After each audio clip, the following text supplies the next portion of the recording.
take ni trust God's plan and timing.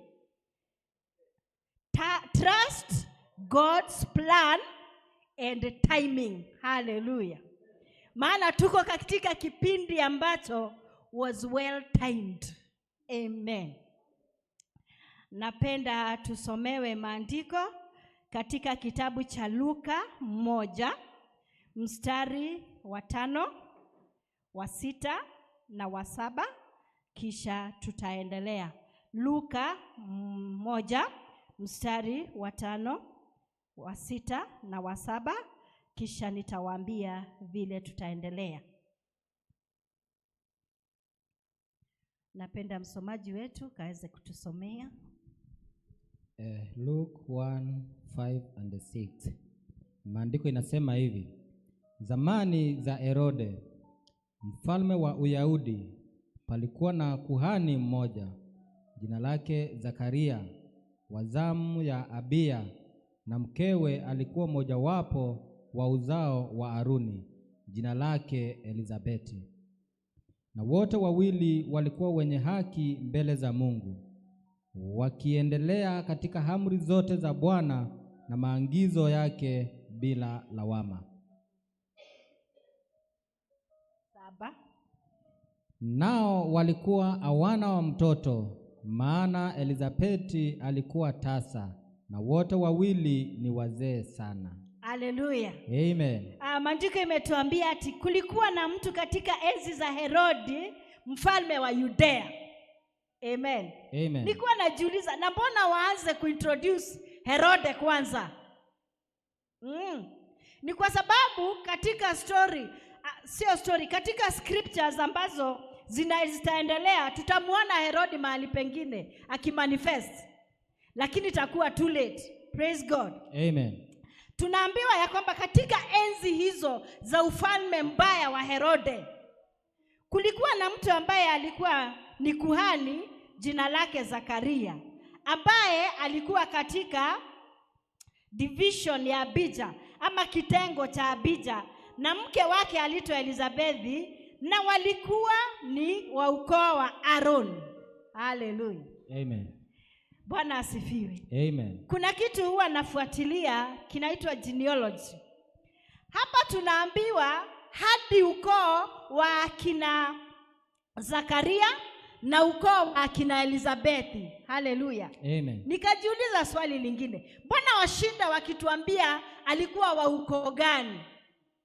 Walikuwa wa ukoo ambao ni wa kikuhani. Haleluya. Amen. Na nilikuwa ninaona wanatuelezea alikuwa wa akina Aaron. Praise God. Amen. Unajua mtu akiwa na kasoro, sana sana watu hutaka kujua huyu ni mtu ni wa familia gani. Amen. Amen. Na watu ambao walikaa na akina Zakaria na Elizabethi, pengine walikuwa wanafuata ni shida ilitokea wapi? Mbona hawapati mtoto? Ni nani ako na shida? Sasa tunaambiwa ukoo wa akina Aaron ulikuwa na shida. Sasa tunataka kuonyesha sio ukoo. Haleluya. Amen. Ni wakati wa Mungu. Kwa sababu tunaambiwa hawa watu walizingatia sheria za Mungu. Hawakuwa wamekosea mahali. Amen. Amen. They were blameless. Inasema mstari wa 6 unasema both of them were upright in the sight of God, observing all the Lord's commandments and regulations blamelessly. Hawakuwa na kasoro, hawakuwa wamekosa. Hallelujah. Amen. Tell your neighbor, saa zingine haujakosa. Sio makosa, sio dhambi imefanya muujiza wako uwe delayed.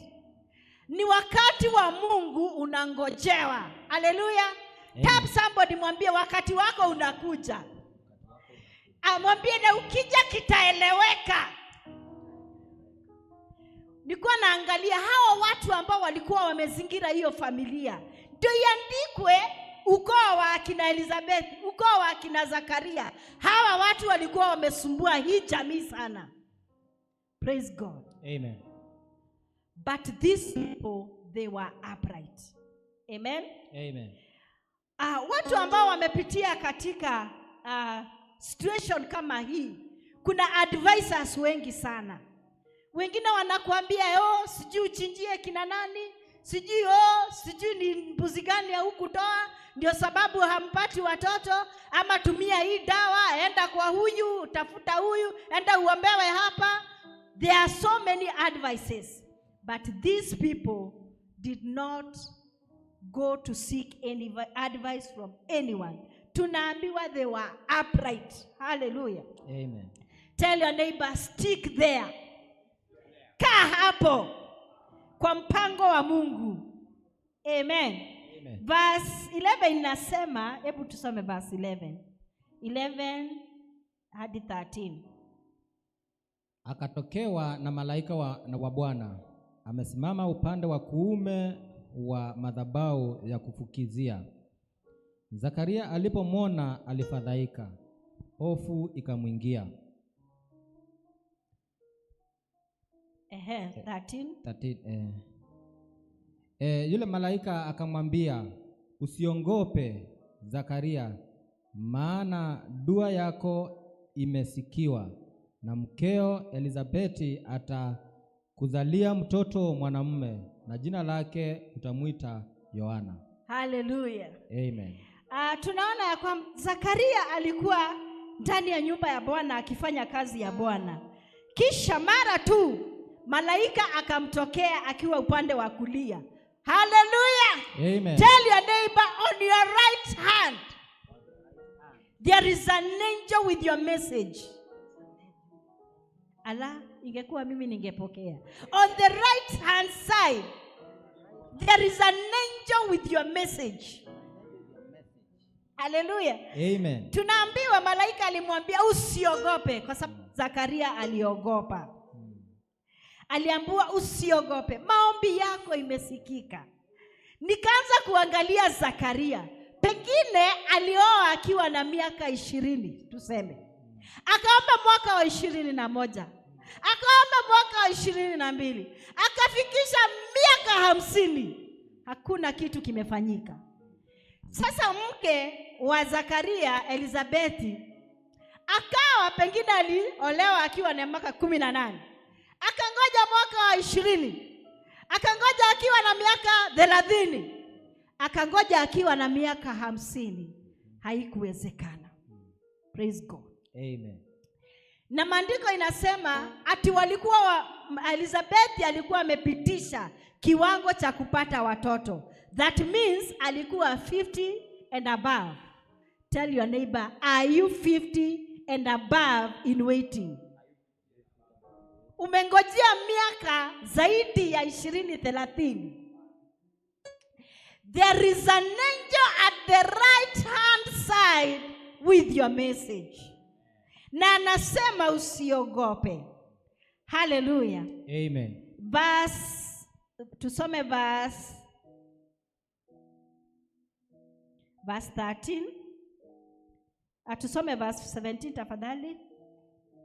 Naye atatangulia mbele zake katika roho ya Eliya na nguvu zake, ili kuingeuza mioyo ya baba iwaelekee watoto, na kuatilia waasi akili za wenye haki, na kumwekea Bwana tayari watu waliotengenezwa.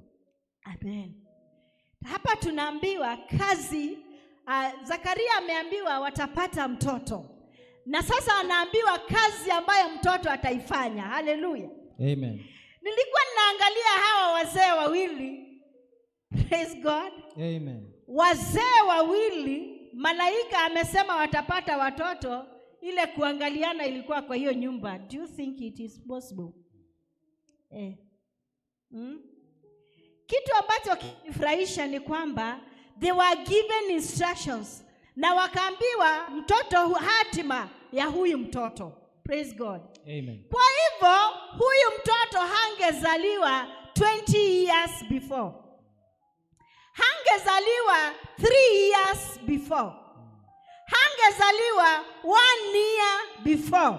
He was to be born at the right time of God. Yes, amen. At the will of God. Amen. At God's plan. Ili plan ya Mungu iingiane sambamba na vile amepanga mahali Yesu atazaliwa. Amen. Lazima mtoto ambaye ametoka kwenye tumbo la Elizabethi awe ndiye ataandalia Yesu njia. Hallelujah. Amen. Tell your neighbor, maybe your miracle has delayed for some time because it is a very great miracle. Aingekuja jana. Amen.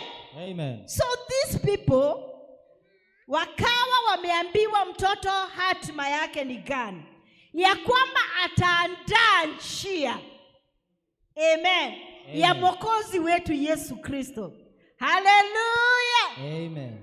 Can you imagine, kutoka wakati Elizabethi alizaliwa, Yohana alikuwa inside her. Yeah?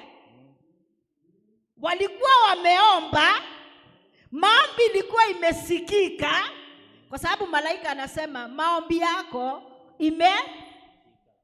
Kwa hivyo walikuwa wanaomba year 1, year 2, year 3, year 4, year 5. Na maombi ilikuwa ishajibiwa. They only needed a stamp at the right time. Amen. Tell your neighbor, it is your right time. This is your season. Amen. Amen. Tuendelee. Verse 17 inasema, twende verse 23 through to 27, please. Ikawa siku za huduma yake zilipokuwa zimetimia, akaenda nyumbani kwake. Hata baada ya siku zile mkewe Elizabethi alichukua mimba, akatawa miezi 5, akisema, hivi ndivyo alivyonitendea Bwana katika siku zile alizoniangalia, ili kuniondolea aibu yangu mbele ya watu. Amina. Bwana asifiwe. Amen. Kuna kitu nataka tuangalie. Wakati malaika alipokuja kuleta ujumbe katika nyumba ya Zakaria, aliongelesha mwanamume. Hallelujah. Amen. Alikuja kuongelesha mwanamume kwa sababu mwanamume ndiye alikuwa amebeba the seed of that house. Hallelujah. Amen. Unlike hapo pengine tutaenda tuone nayo ya Mary, the angel addressed a virgin girl. Praise God. Amen. Kwa sababu Zakaria na Elizabethi walienda katika njia ya kawaida ya mwanadamu kupata mtoto. Therefore Zakaria the seed bearer ni yeye aliongeleshwa. Hallelujah. Amen. Nikaangalia Zakaria na Elizabethi is part of our flesh. Tell your neighbor, part of our flesh. Ama hii miili yetu. Amen. Amen. There's a time when the Lord wants you to work with your body, with your physical, with your strength. Na kuna wakati anahitaji only the spiritual part of you. Praise God. Amen. So the physical part of God's mission ilikuwa ipitie kwa Zakaria, ili aoneshane ya kwamba kuna uwezekano katika utasa wa wanadamu. Akamuondolea utasa, akamuondolea aibu. Lakini kwa sababu Zakaria alikuwa katika mwili, tell your neighbor, alikuwa katika mwili. Alikuwa Kama mimi na wewe. Hivyo hakuamini. Kama saa hii vile tu nataka kuambia our deacon, siku moja utaendesha Pajero. Alafu aulize, Pajero mimi? Hallelujah. Amen. Inawezekana. Amen. Inawezekana. There is nothing that is hard before the eyes of God. Nothing is impossible. Hata tutaona hapa kwenye maandiko. Lakini Zakaria, kama mimi na wewe, tukiambiliwa mambo ambayo yanaonekana hayawezekani, mwili saa zingine huwa na ish. Praise God. Amen. Sasa Zakaria akaingia katika umwili. Ndio amepokea ujumbe, lakini the part that is flesh ikamwonyesha haiwezekani. Hadi anauliza malaika, who is at the right hand with his miracle? Itawezekana aje? Akaambiwa, unajuaje? Hautaongea. Hiyo perepere yako imeishia hapa hadi hiyo miracle ifike. Na kuna kitu ambacho kinanifurahisha cha Zakaria. Do you know that Zakaria hata alipoletewa ujumbe mkubwa namna hiyo na haongei, anaongea kwa ishara, hakuacha kufanya kazi ya Mungu ambaye alikuwa ametengewa kwa wakati huo. Amen. Amen. Lakini ingekuwa mimi na wewe tumenyamazishwa na tuko kwa kazi ya Mungu, na nasema hapana, hiyo nayo sitaki. Lakini Zakaria alikaa. Wacha nikuprovie. It's in the Bible. Amen. Amen. It's there in the Bible. Hallelujah. Amen. Verse 23 says, when his time of service was completed, he returned home. Tell your neighbor, hakukimbia na my excitement. Na hakutulia tu akae amejikusana mahali pamoja because of disappointment ya kutoongea. Hallelujah. Amen. He served until the last minute. Tell your neighbor, whatever comes in the middle, serve until you touch. Serve until you are done. Kwa sababu mpango wa Mungu juu yako uko na wakati wake. Amen. Hallelujah. Nikikimbia mwendo wa kasi, twende katika sasa 24 inasema, after this his wife Elizabeth became pregnant and for 5 months remained in seclusion. Ati Elizabeth alipata ujauzito, lakini kwa miezi 5 alikaa mafichoni. Hallelujah. Amen. Saa zingine inabidi ukae mafichoni kwa sababu baraka ambayo umebarikiwa nayo ina adui wengi. Una imagine mama mzee akiwa anatembea tumbo mbele, na maadui zake wamejaa hapo, wanaona sasa mtu wangu ni kama wangu, naonekana na ujauzito na sijawahi ipata. Itakuwa nikizaazaa na pengine apate stress hadi awe na miscarriage. She opted to stay at home and nurse the miracle. Praise God. Amen. Hakutokea tu ni sasa ndio mimi, mtajua Mungu wangu ni nani, mtajua mjui, mlisema siwezi, sasa ndio huyu, ndio hii mnafikiri ni ugali. Anavaa dera. Hallelujah. Na anatemea mate huku wrong side. She hid for 5 months. Praise God. Amen. Angojea tu wakati wa Mungu wa kumuonyesha waziwazi. Hebu tuendelee tusome. Na akasema, the Lord has done this for me, she said. In these days he has shown his favor and taken away my disgrace among the people. Huyu mwanamke alikiri kwa kinywa chake, Mungu amemuondolea aibu. That means huyu mama kile alipitia, matusi aliyopatana nayo, dhihaka. Bwana asifiwe. Amen. Nishajikuta in such a scenario. Watu watakutafutia makosa ya kila aina. Hallelujah. Amen. Familia itakutafutia makosa. Jirani atakutafutia makosa. Kwa hivyo huyu mama kuna vitu vingi alipitia, akiumia na hakuna mtu angejua. Hadi kafika wakati wa Mungu. Tell your neighbor, usisahau ni wakati wa Mungu. Amen. Amen. Na uzee wake huo, wakati wa Mungu ulipofika, uzee haukuwa na nafasi katika maisha yake. Tuendelee sasa tukimalizia. Tusome verse 26. In the 6th month, katika mwezi wa 6. Mwezi wa 6, malaika Gabrieli alitumwa na Mungu kwenda mpaka mji wa Galilaya, jina lake Nazareti, kwa mwanamwali bikira aliyekuwa ameposwa na mtu, jina lake Yusufu, wa bari ya Daudi, na jina lake bikira huyo ni Mariamu. Haleluya. Amen. Sasa tunakuja kwa Mariamu. Ati malaika akatumwa Nazareti kwa bikira ambaye ni wa ukoo wa kina David, ambaye ni mfalme. Praise God. Amen. Ukoo wa Elizabethi tumeambiwa ulikuwa ukoo wa makuhani. Tukaintroduciwa ukoo wa makuhani. Kwa hivyo hawakuwa wa ukoo wa matasa. Amen. Amen. Background yao haikuwa ya matasa. Kwa hivyo walikuwa watu wanawashangaa, mbona hao ni tasa na ukoo wao kwanza una produce priests.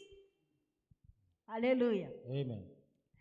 Naye Mariamu tunaletewa na tunaambiwa ukoo wao ni wa ufalme. Haleluya. Amen. Kwa sababu naye bikira atamzaa mfalme wa wafalme. Haleluya. Amen. Atazaa nani? Mfalme wa wafalme. Na ndiposa Elizabethi alifungwa tumbo lake ili lingoje kuasha in the King of Kings. Hallelujah. Amen. Tell somebody, God's timing is the best. God's timing is the best. Sasa malaika akaenda 28. The angel, malaika akaingia nyumbani kwake akasema, salamu uliyepewa neema, Bwana yu pamoja nawe. Hapo ndipo kiiko. Yaani malaika anasalimia na wewe hujasalimia jirani yako. Malaika anatoka mbinguni, anajua the first step, the first approach is to greet. Anamwambia salamu, greetings. Anamsifia wewe ambaye you are favored before he delivers the message. Hallelujah. Amen. Tell somebody, kuna salamu zako za kipekee huu mwezi. Pea mtu high five, mwambie kuna salamu zako za kipekee. Salamu zako za kipekee. Tafuta mtu bwana. Tafuta jirani, mwambie kuna salamu zako za kipekee. Salamu za kipekee huu mwezi. Hallelujah.